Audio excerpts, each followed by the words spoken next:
Healthcare IT Today. I'm John Lynn, together with a special guest host, Michelle Moran from HC Tech. The world of technology and healthcare, ever-changing in new and novel ways, and that's why we love this stuff. So join us as we discuss the latest healthcare and health IT news, meshed together in new ways, which help generate ideas and new perspectives. Plus, we'll have a little fun along the way.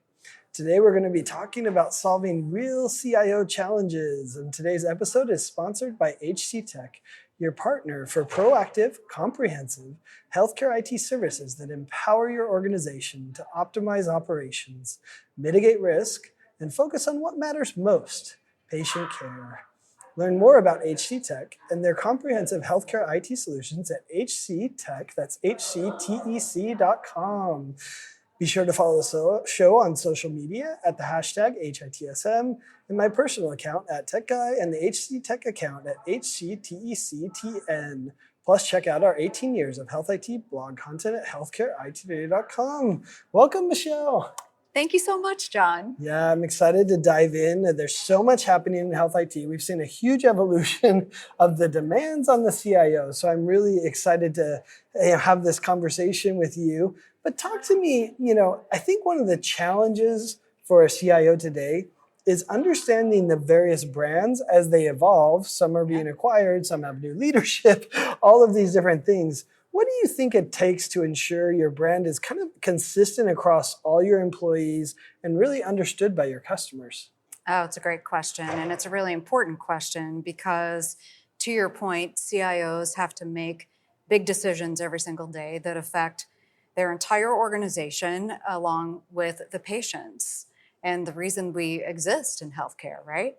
So I think it's really important to be consistent, to tell stories about how we solve problems, and be very intentional. Know what space you're good at and stick to that. Don't deviate. Don't try to be everything to everybody, but choose the brand, choose where you're going to spend your time and money, and be the best at it. I think that's one of the challenges when I think of the CIOs that I talk to, and we're here at the Chime conference full of CIOs, lots of interesting conversations. I think many times I've heard them say, well, who is that company now, right? Because maybe before they were their go-live partner and they knew them really well because they eat, slept, and breathed the EHR implementation. But now maybe leadership's turned over, or maybe, the consultant that they worked with or the person that advised them is no longer there. And they're like, well, who are they? Who's at the heart of that organization? And I think that makes it challenging for a CIO. It makes sense why they often go back to the same people they know, even if they switch companies, which is, I think, one of the challenges, for healthcare IT companies like HC Tech. For sure. So, to your point, I think people still work with people they trust. And so it's important to listen and understand what the strategy is so that you know exactly where you can plug in and help out. And the way you can talk about that is tell real life stories. Here's what we did for so-and-so healthcare, and it solved this issue. But also that proactive part, here's what we're seeing out there, here are the trends. Here's what worked, here's what didn't, and here's how we're going to help you along the way. All of those things are really important, and that's why CEOs are really trying to find partners that they can work with long term and not have to second guess, are they good at this or not? So that's why the trust is most important and the relationship building. Yeah, I mean, it's interesting to think about. We see this cycle in technology all the time. Initially, they start with best of breed, and then they're like, no, I don't want 10 people to work with, right? That's right. And you're kind of highlighting that point, right? It's the same is true. Like, I want someone who can do EHR optimization. I want someone who can do strategy. I want someone who can help me with my AI and understand what's happening with AI and how that integrates with my EHR. I want I want someone who can help with my help desk, et cetera, et cetera. I don't want 10 consultants that are all helping me across 10 different domains that I have to refigure out how they work and what our needs are and what our organizational needs are. But, and then I think the other thing that happens is many organizations get pigeonholed oh, you're the help Yes. desk company that just does help desk. And you're Yes. like, well, yeah, we do help desk. I talk to a lot of vendors and they're like, yeah, but we also do this, this, and this. And they're like, oh, really? They haven't kept up to date on it. That's right. That's right. So I'll give you an example Yeah, I love where, it. we have a client that is very concerned about, service desk security and all of the surfaces that security becomes an issue for a CIO. That's a big issue today. So what technologies are we implementing to protect our clients?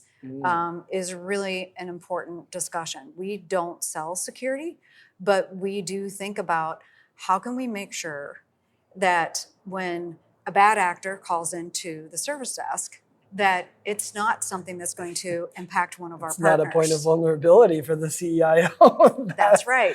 Wow. That's right. So again, we're not selling security services, but we have both the processes and the tools to make a difference and ensure that we're going to minimize that risk along the way. I mean, it highlights probably why most CIOs don't want 10 vendors that they're working with, because if you only have one, then you know that, hey, they have the certain security infrastructure associated with all of these things. And I mean, that third-party risk is one of the biggest ones for a healthcare organization today. So if I have 10, well, I'm increasing my risk surface, as my CISO friends like to say, right?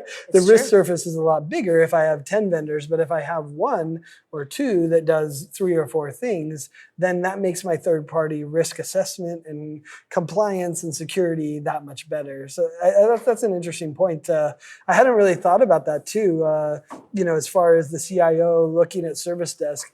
And, a lot of them do outsource their service desk. It makes sense. We've had HC Tech on the program before talking about the value of, that second level service desk, being able to have real experts on the phone. So it makes sense to do that. But then at the same time, you're saying, I'm going to give a third party essentially massive access to my most expensive system, my EHR, with all of the data that could be breached. It's like that's a big trust that we're talking about there. That's absolutely right. And so that's why it's important for us to be able to articulate, here are the certifications that we have. Here's how we train our team. This is what we've been able to create for other organizations that worked, and then assess the data, along the way for their specific environment. Every partner / client is unique. Sure. And so it's really important that you're able to react that in the right way on their behalf. At the same time, I think as a partner, they want to know, the CIOs want to know that we're investing in the right places and keep them on that leading edge, and go on that journey with them and be very, very specific about where you can plug in effectively and where you are not able to plug in. And maybe you bring someone else in who does that job well. Interesting. Yeah, I think one of the key attributes we've talked about of a consulting company, a partner to these, healthcare organizations, of course, is having the breadth that we talked about. But another key attribute for me when I look at consulting companies, beyond some of the stuff you talked about, trust, of course, it's first, relationship, understanding mission and vision, those things are, that's almost like table stakes to it. But the other one for me that I think is interesting is how are they approaching the evolution of the IT products that are out there, right? Epic announced that they have 100 AI features that are coming. Okay, am I going to do that in-house? Am I going to partner with a consulting company? How am I going to do this? And do they understand that as a partner, what that's going to mean? And what does that mean to the service desk that we talked about, right? Like that's going to impact if the AI tool is there and they're not up on it. That, it's moving so quickly and the AI is being implemented. That's another one for me that to me is a key attribute that, the companies, the consulting companies, et cetera, need to have is the understanding of where are all these products going and being able to support them, whether it's strategically, whether it's support, et cetera. Yeah. Well, to your point, not everybody's the same and not everybody's ready for all of the different options that AI brings to the table. And one of the things that we just recently learned through our healthcare advisory board, I have 12 CIOs who serve from across the country, very diverse backgrounds, coming to the table, talking about AI as an example. And here's what we do, here's what we don't do, taking a conservative approach. And, it's collaborative. And those small group sessions matter. And that type of networking from across the country matters. So again, as partner, making sure that those conversations are taking place and, we're spending our time and showing results as part of the partnership that we have with our clients. Yeah. No, I think it's interesting. What I think you're highlighting is, a good partner listens. Yes. Yes. Because you're right. If you're working with the Mayo Clinic or you're working with a rural, healthcare clinic, sure, some of the needs overlap. Doctors are still, challenging and things like that. But a lot of the things are very different because how much budget they have, how they're approaching to it. Are they innovative and they want to push the envelope, or are they a little more risk averse? And do you need to not push the envelope that way? Do they trust when they call into the service desk, or are they, a little bit arrogant? And when they call in, they think they know everything, right? These are some of the unique attributes that you need to listen to understand, I imagine. Sure. Culture, budget, the unique needs. It's really important to understand the deliverables, what kind of skill sets, the level of maturity they have within their organization, all of those things so that you can provide the right solution. And, if I heard it once, I heard it at least, 5 times from our advisory board that it is just really important to be relentless about being the best in the area that you plan to serve. Oh. So, for us, if we're staffing for someone, we really want to understand exactly what that skill set needs to be so that we can make the right match. The good news is that we're hiring a lot of the same skill sets for service desk, for application managed services, clinical service desk, MyChart service desk, whatever it might be. So, we stay in tune to that all the time. That's interesting. What a great insight. If you're going to do it, be the very best at what you do. That's right. Because that's what they expect, and that's what the patients deserve too. Right. But as a CIO leader, it makes sense why they would push that forward. Fascinating. I also think that CIOs are looking for partners. They understand that we're dealing with humans every single day, right? So mistakes are going to happen. Yeah. And so as a partner, are you going to jump in with urgency and do your best to solve it together? That's what they're looking for. That urgency and resourcefulness, working side by side with them on that journey to resolve whatever the issue might be. Because what if there is a breach? That's a good point. You need a good partner when that happens. That's for sure. That's right. Interesting. Well, if you're just tuning in, you're listening to Healthcare IT Today with John Lynn and special guest host Michelle Moran. I want to take a moment to thank our sponsor, HC Tech. Are you ready to start empowering your patients and clinicians? HC Tech partners with healthcare IT leaders to provide unparalleled talent and expertise. By leveraging their deep healthcare experience, proactive approach, and comprehensive solutions, they empower hospitals and health systems to optimize operations, mitigate risk, and focus on what matters most, patient care. To learn more about HC Tech solutions for your health system, visit HC Tech, that's hctec.com. Well, Michelle, you talked about your advisory board. It sounds like your ears to the ground. I think that's what people don't understand how many CIOs you probably talk to. You probably have a really interesting perspective on some of the biggest challenges and problems that you're hearing from these healthcare IT leaders and what can be done to address them. What would you say are some of the top things you're hearing? Well, there's a lot of integration taking place and consolidation within healthcare. When you think about you've got Cerner and Epic, the market share changes. That means different skill sets. That means planning. And, when you talk about mitigating risk, understanding what could happen. And so I think, what we hear from the CIOs is they really need to have the right staff. They need to be able to bring their staff along with them when those changes are taking place, but also keep in perspective that they're serving the departments that they work with, the clinicians, but ultimately the patients along the way. So they want that whole package. And it's not easy because they have a budget. It's not, they don't have unlimited money to spend. And especially today, that's a challenge. Yeah, that's fair. And I think there is a bit of have and have nots in healthcare, but even the haves seem to hoard their money. I don't understand that completely either. But I think what's fascinating, for me, when I look at it, I say the biggest thing I see people working on, CIOs, is application rationalization. Yes. They had this explosion of applications where they implemented 7 different communication systems, and they now have 4 EHRs because they acquired, and they're like, what are they going to do? How do I get this down?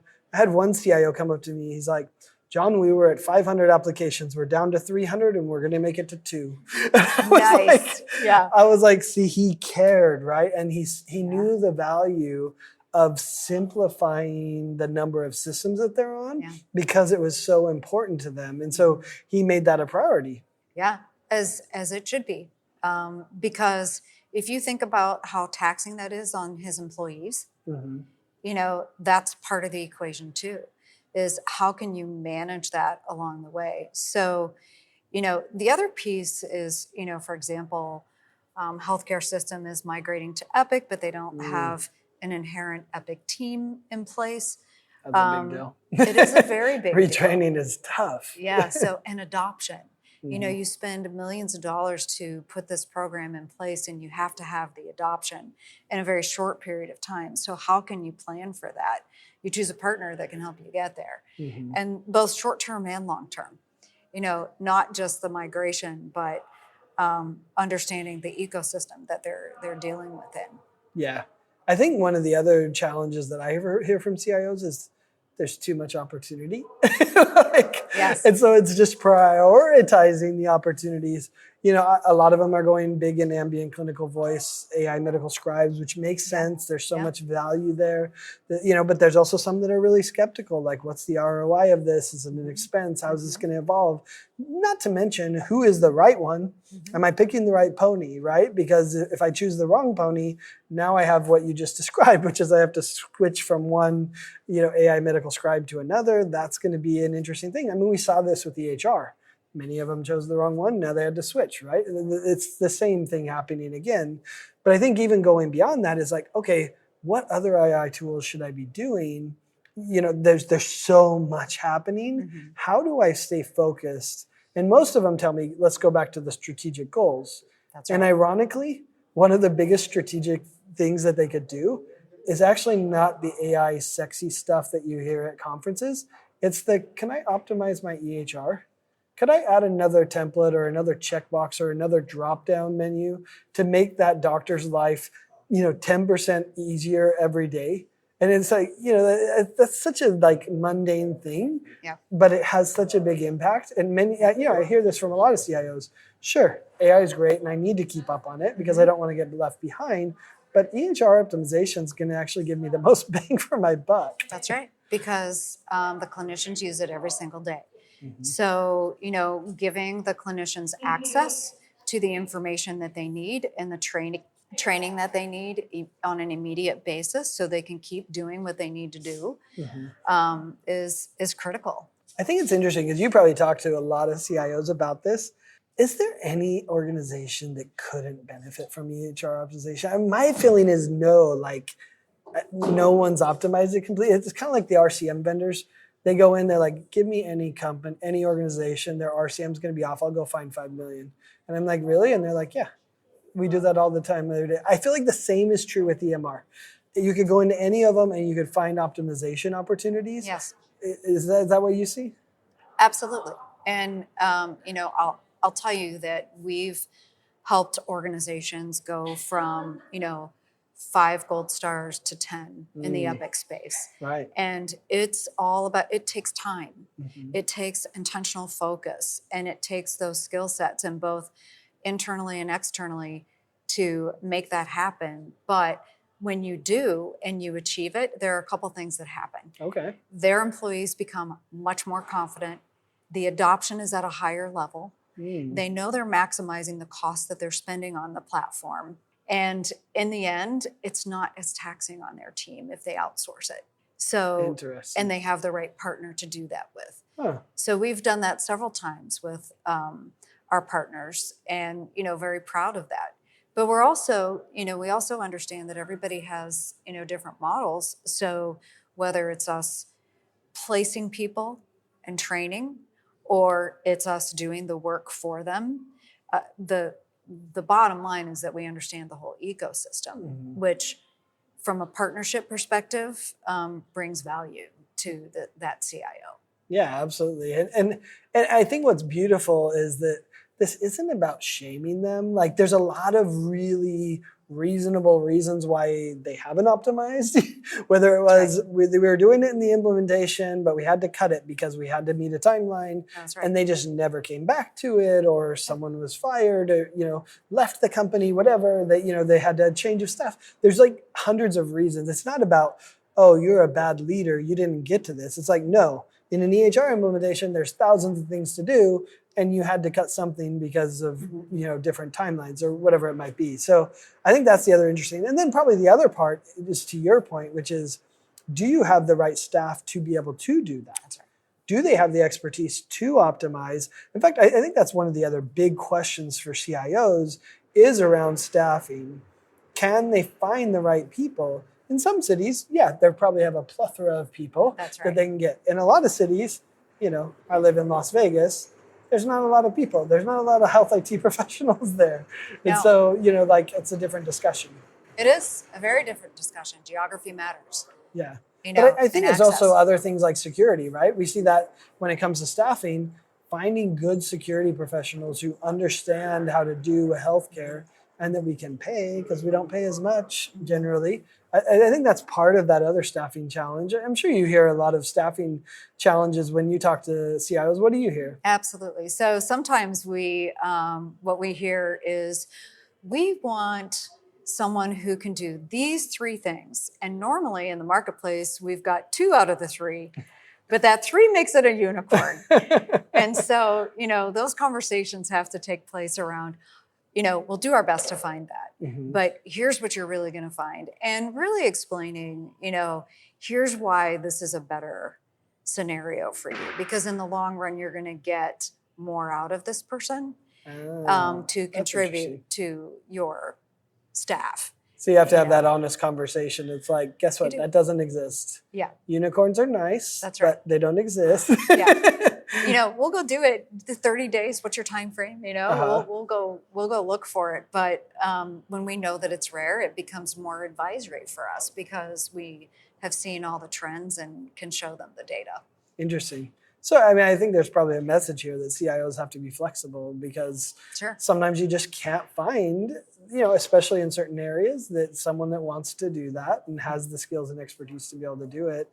Yeah. I think the other one that's interesting, and I love talking to CIOs about this, is how are they retaining staff? It turns out in the EHR world in particular, they're getting paid a ton of money to do that work. And so, retaining staff is so important. So how do they create the culture that makes people want to stay? And what I've found is that, like you said, it's whether it's going for that epic, 10-star gold stars, or whether you're going for the Chime Most Wired, or, whatever it is you're going for, showing that makes other people say, oh, look at us. We're a high achieving organization.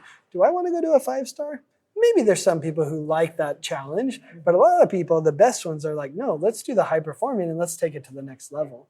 That's right. That's that pride factor of belonging to a team, being part of the strategy and contributing, and knowing that you have this path for your career and that, they're going to invest in you. It's not always more PTO. It's about that pride factor and showing the contribution along the way. So Well, and most of them are pretty well paid anyways. You know, you're not going to get massively rich working IT in healthcare, but they get paid well. You know, I heard an interesting study one time that said once you go past, I think it was like $60,000, and there's probably inflation, so it's probably 70 or 80 now. You don't get as much satisfaction out of the dollars as other things, because you have that base of what you need to live. I'm sure New York's more like 110, but you get the idea. And I thought it was fascinating. And so I hear a lot of, you know, CIOs saying, how can I do those other things that make satisfaction? I was reading on the flight here just about an interesting CIO who you know, he was working with a guy, and the guy found out he had his daughter during the Christmas break from Christmas to New Year's, but he had to work. And he's like, what does he do? Yeah. And the CIO went to him and said, just take it off. Go be with your daughter. Like, sure, could he have worked and could he have said, no, you have to work. It's your hours. You don't have vacation time, whatever. Yeah. No, but he understood his daughter mattered more. Now, how, you know, that person was so indebted to him for caring about him and his family. Sure. And so it's, you know, sometimes I think we need to think about that more. Oh, I think so too. I think giving back in a meaningful way like that. I think the other thing that I see CIOs doing is, especially when they get more mature in their career, it's about, how do I give back to the community? How do I give back to this vertical? And, you know, that was one of the questions we asked our advisory board. We asked them about their CIO journey and how do you want to give back? And it was various organizations and or building their teams up, that succession planning, you know, because people want to work in an environment where they know they can thrive and they can see that next step and they're contributing to something that's meaningful. That's important. Awesome. Well, and it should be in healthcare. Well, Michelle, we're all out of time. I appreciate you coming on the show and guest hosting with me. And thanks everyone for tuning in to this episode of Healthcare IT Today. I want to thank HC Tech for sponsoring today's episode. You can learn more about HC Tech and their comprehensive healthcare IT solutions by visiting hctech.com. That's hctec.com. And to find out more details about our show, check out our programs page on healthcarenowradio.com and share your voice and engage with the community at healthcareittoday.com and on Twitter using the hashtag HITSN. I'm John Lynn with special guest host Michelle Moran. Thanks for listening and have a great week.